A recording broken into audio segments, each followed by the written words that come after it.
Bonjour à tous et bienvenue dans cette nouvelle vidéo. Donc aujourd'hui je vais vous présenter le travail que je fais maintenant depuis une journée et demie.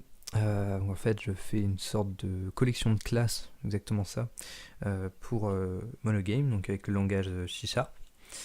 En fait j'ai regroupé plusieurs classes pour simplifier le développement de jeu. J'ai regroupé ça dans 4 catégories différentes. Donc on a animation, corps, effect et physique.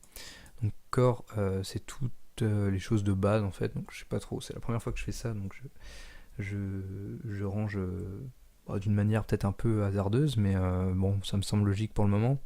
Donc dans le corps, j'ai tout ce qui est... donc j'ai plusieurs dossiers, donc j'ai game avec les objets du jeu en fait, donc on va pouvoir créer des animaux, des ennemis, voilà, qui dépendent tous de la classe GameObject, en fait, qui héritent tous de cette classe-là. Ensuite, on a User Interface, donc avec l'interface d'utilisateur. Donc là, j'ai pas grand chose, mais j'ai des boutons pour le moment. Utils, donc c'est des classes que vous allez pouvoir utiliser pour différentes choses. Donc là, une couleur aléatoire. Ensuite, je vais dans l'ordre du plus facile au plus difficile en fait. Donc j'ai animation qui permet d'animer un sprite, parce qu'il n'y a pas ça de base dans Monogame. On avait ça dans d'autres framework comme attendez, je crois que libgdx on a un système d'animation tout fait, à moins que je me trompe. Phaser, c'était tout fait dans Phaser. Vous aviez juste à ajouter une animation et puis à donner un temps, nom d'image, une texture, tout ça. Donc ici, après, donc on a physique plutôt, effet c'est le dernier, donc physique avec un système de collision, un système de gravité, donc je vais vous montrer ça tout de suite, et effet, donc ce que j'ai montré dans les vidéos qu'il y a sur ma chaîne, avec des particules notamment, donc j'ai 3 classes pour les particules. Donc là je vais vous montrer un peu mon dernier travail. Donc hop, on a de la... Oh là, du coup on n'a pas bien vu. On a de la gravité, donc le bonhomme il tombe. Vous voyez que j'ai des particules qui, elles aussi, tombent, pas grâce à la gravité, pour le coup, elles sont en dehors du système de gravité, mais elles ont un système à elles pour tomber. Donc ça, c'est des particules, on va parler des particules, c'est ce qui est le plus intéressant. Donc ça, c'est les particules qui ont un type, leur type c'est fall, donc tomber. C'est des particules qui tombent. Ensuite, on a les particules qui explosent. Donc là, j'ai fait des feux d'artifice, donc avec des particules qui explosent à la fin. Voilà. Donc ça, c'est le type particules qui explose. Donc je pourrais changer, modifier pour que ce soit un peu moins. Vous voyez là, ça fait un peu des carrés quand ça à la fin de l'explosion. Et j'ai aussi des particules qui ont un type. Donc vous voyez derrière le personnage, c'est le type follow qui suivent en fait le personnage. J'ai aussi ajouté des collisions, donc vous voyez que là les deux collisions, enfin les deux détection des collisions entre les deux rectangles. Hop.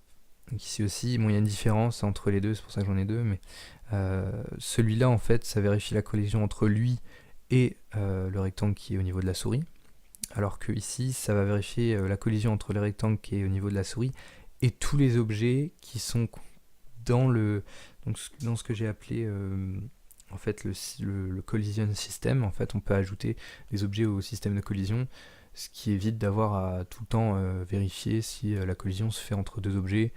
Par exemple là je vais juste vérifier si la collision se fait entre tous les objets du système de collision, et je pourrais en avoir 15 et la collision marchera entre les 15. En fait bon, c'est une différence, en apparence ça se voit pas, mais au niveau du code, le code est beaucoup plus léger du coup. Donc voilà, donc ça c'est le système de particules. Bon, je vais pas trop détailler le code ici parce que on sait pas qu'il est compliqué, justement il a pour but d'être simple, mais si vous voulez, je vais juste prendre le personnage, donc le héros, là, le petit bonhomme qui marche. Donc là alors le héros il est du type player, donc c'est un joueur, c'est le joueur en fait. Donc voilà. Ici donc je le crée, donc un nouveau joueur avec une position qu'il est en 50-50, mais comme il tombe, il part de sa position. Une taille, donc 90 par 96. Donc ça, en fait, la taille, c'est pour le système de collision. C'est un rectangle, en fait. À partir de ça, on va pouvoir détecter les collisions. Ça, c'est sa taille, en fait. Il va être à la position 50 avec une taille de 90 et de 96. Donc à partir de là, on peut avoir un rectangle.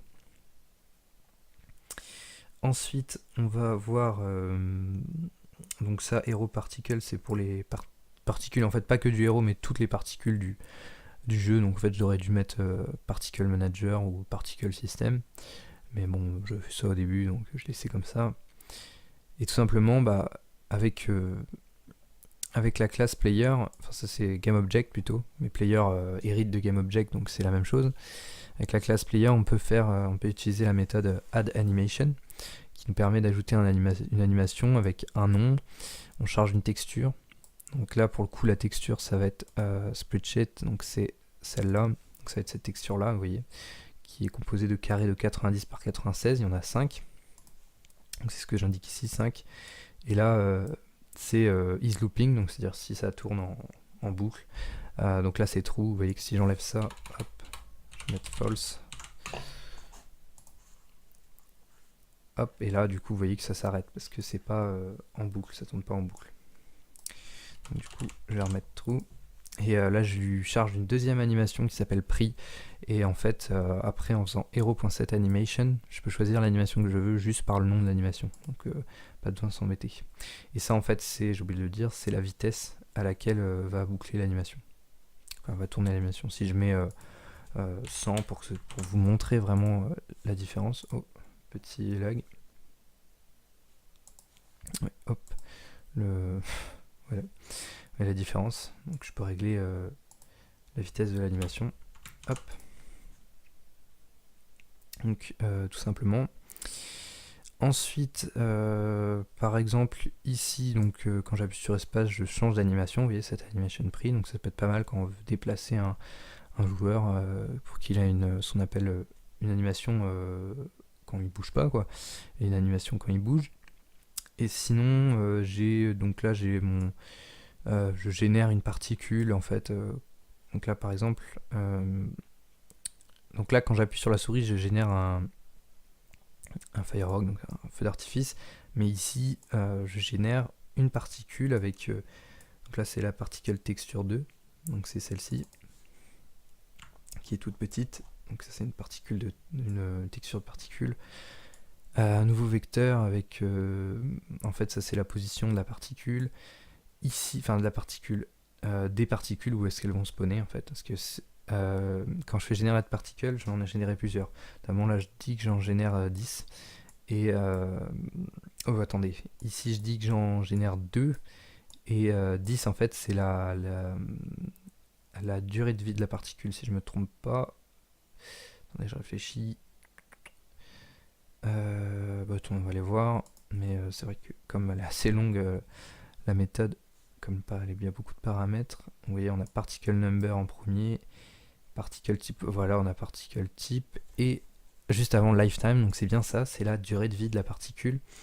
Et ensuite donc on a particle type.explode, donc explosion, donc ça vient de l'enum particle type. Le 1, on va aller regarder ce que c'est, mais je crois que c'est pour la durée de chute. Donc en fait, la durée de chute, c'est surtout pour les particules qui tombent en fait. Là c'est une particule qui explose, donc on n'a pas besoin de mettre une durée de chute. Et true, c'est si on veut une couleur random ou pas. Et si vous mettez false. Après, je pourrais changer les couleurs et tout, mais vous voyez que là, false, donc il faut regarder. Donc là, vous ne voyez pas bien, je pense, mais si je mets false ici, vous allez tout de suite comprendre. Voilà, donc là les particules sont devenues blanches. Alors qu'avant j'avais des couleurs, des random couleurs. Hop. Et hop. Mince. Hop. Ensuite, tout simplement le héros, en fait, on va l'update. Ici, on l'update en fait. Du coup, en fait, là dans l'update, j'ai quelques trucs particuliers. True, en fait, c'est pour dire si on lui applique la physique ou pas. Donc ici, je mets false, quand il y a une collision, je n'applique plus la physique, ce qui fait qu'il ne tombe plus. Donc là, c'est un cas particulier de ce que j'ai fait. Et donc l'update, ça lui permet en fait d'actualiser l'animation. Sinon, on a aussi, ici on dessine l'animation, donc tous les draws qui vont bien. avec par exemple, voilà, vous faites après ça c'est juste pour dessiner. C'est juste des méthodes draw que j'ai implémentées dans les. Donc ici on a draw particle, particules on a draw. Donc en fait draw particle ça prend toutes les particules et ça appelle leur fonction draw. En fait la différence entre ces deux classes c'est qu'ici c'est une particule, c'est un objet particule, donc ça va être une particule c'est un petit truc comme ça. Hop. Alors que ici, en fait, c'est ce qui va générer plusieurs mouvements de particules. Donc on va avoir exploit qui va faire spawn, je sais pas, 10 particules et ça va aller en étoile. On va avoir fall qui va dire au particle manager, génère-moi en fait 20 particules qui tombent. Voilà. Vous voyez qu'en fait les particules, alors juste un truc, si vous voulez essayer de faire la même chose, n'oubliez pas de supprimer une particule quand sa durée de vie est atteinte. Si vous faites juste, vous oubliez juste, si vous faites juste que plus la dessiner, c'est-à-dire vous arrêtez de la dessiner, en fait, il y a un moment où l'application elle va se mettre à ramer à mort parce qu'il y a trop, en fait, il y a trop de sprites à gérer, même si elle n'a pas à les dessiner, elle doit les gérer. Donc il faut les supprimer de la liste. C'est pour ça, moi j'ai fait une liste particules, je boucle dans cette liste, puis je les dessine, je les update, et voilà. De toute façon, ça vous n'aurez pas à vous en soucier si vous prenez ce que j'ai fait. Je mettrai les sources quand le travail sera à peu près terminé. Juste avant, ici dans Effect, je vais rajouter des shaders, donc ça se fera dans longtemps. Parce que pour l'instant, je ne sais pas trop utiliser shaders. Donc voilà, c'est tout. Voilà, je vous invite à laisser un commentaire si vous n'avez pas compris quelque chose. C'est vrai que je suis allé un peu vite, mais c'était juste pour vous montrer en fait ça, ce que j'ai fait dernièrement, les petits feux d'artifice, puis vous expliquer un peu ce que je suis en train de faire. Donc ce sera disponible pour tout le monde. C'est juste pour simplifier en fait le développement de jeu. Ici j'ai mis un système de particules parce que dans les jeux vidéo, c'est vrai que on a besoin souvent de particules. Vous voyez, pour faire des feux d'artifice par exemple, animer un sprite, des collisions, des choses assez simples qui accélère le développement d'un jeu, on n'a pas besoin de réécrire toutes les classes à chaque fois, donc j'essaie de faire un travail propre, ne serait-ce que pour moi, et puis je vous le présente, parce que comme ça, si vous êtes intéressé, tant mieux pour vous, parce que je fais le travail à votre place. Alors, merci d'avoir regardé cette vidéo, et puis donc à une prochaine.